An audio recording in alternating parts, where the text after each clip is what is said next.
Christmas morning in 1960 didn't start with checking phones or watching YouTube on. It started with your feet hitting cold floors in the dark, racing to the living room while your parents groaned about the early hour and seeing that magical moment when the tree lights illuminated wrapped presents that had you and been there when you went to bed. If you were a kid in 1960, Christmas wasn't just a holiday. It was the holiday. The one day that defined your entire year, and it was completely different from today. The anticipation started in November when the Sears Christmas Wish Book arrived in the mail.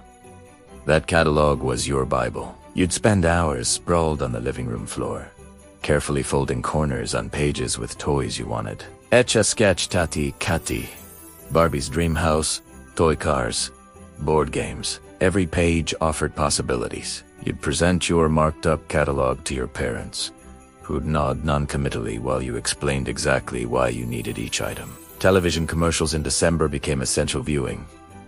Saturday morning cartoons weren't just entertainment. They were intelligence-gathering missions. You watched specifically to see toy commercials, mentally adding items to your Christmas list. The commercials showed kids playing in impossible scenarios. Basements transformed into battlefields for G.I. Joe. Bedrooms becoming fashion shows for Barbie. The toys always looked better on TV than they did in real life. But you didn't know that yet. Christmas decorations went up after Thanksgiving. Never before. Your father would drag boxes from the attic or basement while muttering about fire hazards. The artificial tree came in 3 sections that you assembled, and spent an hour fluffing branches to make them look fuller. Some families still had real trees that dropped needles everywhere and required daily watering. The newest trend was aluminum trees that reflected colored light from rotating color wheels. These metallic trees looked futuristic and modern, though traditional families thought they were tacky. Decorating the tree was a family event that took an entire evening. Ornaments came out of tissue paper, each one carrying memories. The lights were large colored bulbs that got hot enough to burn your fingers. If one bulb died, sometimes the entire string went dark, and you'd spend 30 minutes testing each bulb to find the culprit. Tinsel went on last, strand by painstaking strand. Your mother insisted on draping each piece individually, not just throwing handfuls at branches like you wanted to do. Christmas cards arrived daily throughout December, and your mother displayed them on mantels, strung on ribbons, or clipped 2 special clotheslines designed for cards. By Christmas Day, you'd have received dozens. Families maintained card lists with hundreds of names, sending updates about the year's events. Some families included newsletters typed on carbon paper, detailing vacations, job changes, and children's accomplishments. Getting cards felt important. It meant people were thinking about you. Christmas Eve meant church for most families. You'd dress in your best clothes, sit through services that seemed endless when you were 7, and sing carols while trying not to fidget. After church, some families opened one present, usually pajamas, so you'd have something new to wear Christmas morning. Then it was early to bed, though nobody actually slept. You'd lie awake listening for sleigh bells, convinced every house noise was Santa arriving. Christmas morning started early, uswagi around 6 a.m., when the youngest kids couldn't contain themselves anymore. You'd wake your siblings, then collectively wake your parents, who'd insist on making coffee before letting you into the living room. That moment when you finally saw the tree surrounded by presents was pure magic. The presents hadn't been there when you went to bed, which meant Santa had come. You still believed in Santa at this age, and Christmas morning proved he was real.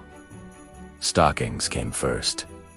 These weren't just small gifts. They were carefully curated collections. At the bottom you'd find an orange, still considered exotic and special in December. Nuts and shells filled space, requiring crackers and picks that kept you occupied. Walnuts, Brazil nuts, pecans, hazelnuts.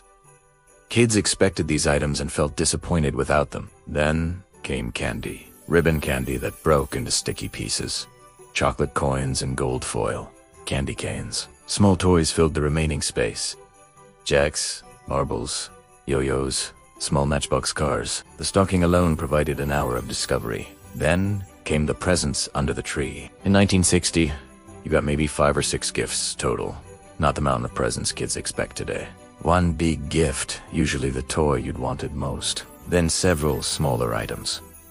Clothes counted as presents, and you'd try to look grateful when unwrapping socks or a sweater even though you desperately wanted toys. Board games were popular gifts. Monopoly, Life, Sorry, Clue. These weren't backup presents. They were genuine entertainment for families without televisions in every room.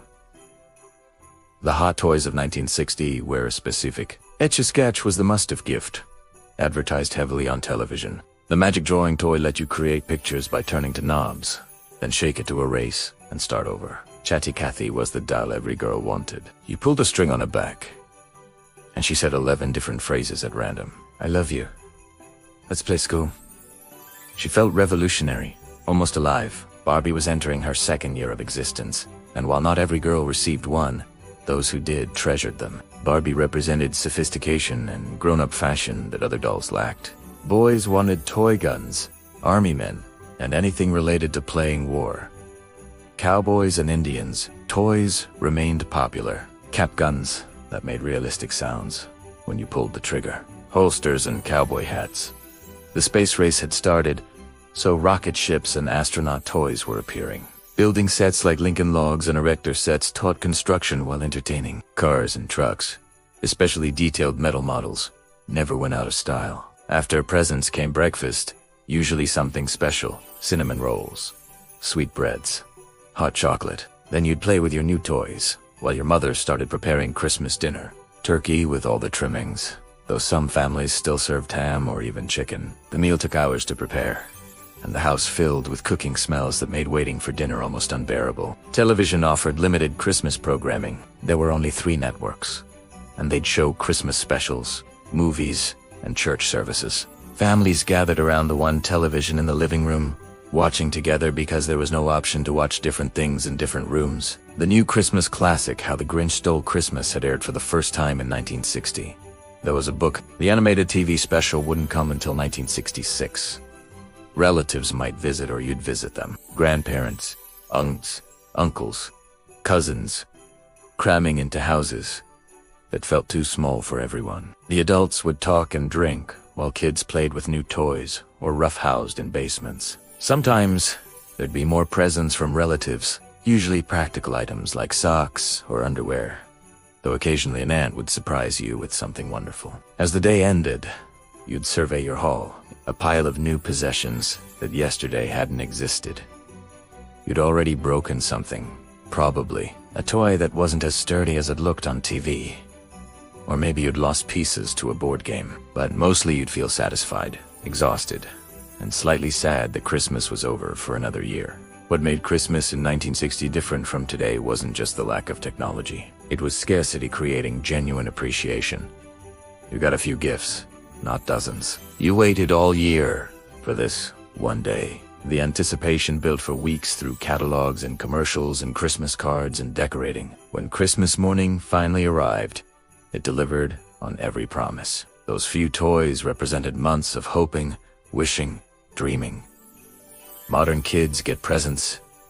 Your birthday parties are events with gift bags for guests. Grandparents buy toys on random visits. Amazon packages arrive weekly with items that seemed essential when ordered. Christmas is just another day with presents, competing with all the other days with presents. But in 1960, Christmas was it. The one day you got new things. The one morning you woke up to magic. And that made it special in ways that couldn't be recreated no matter how much money you spend.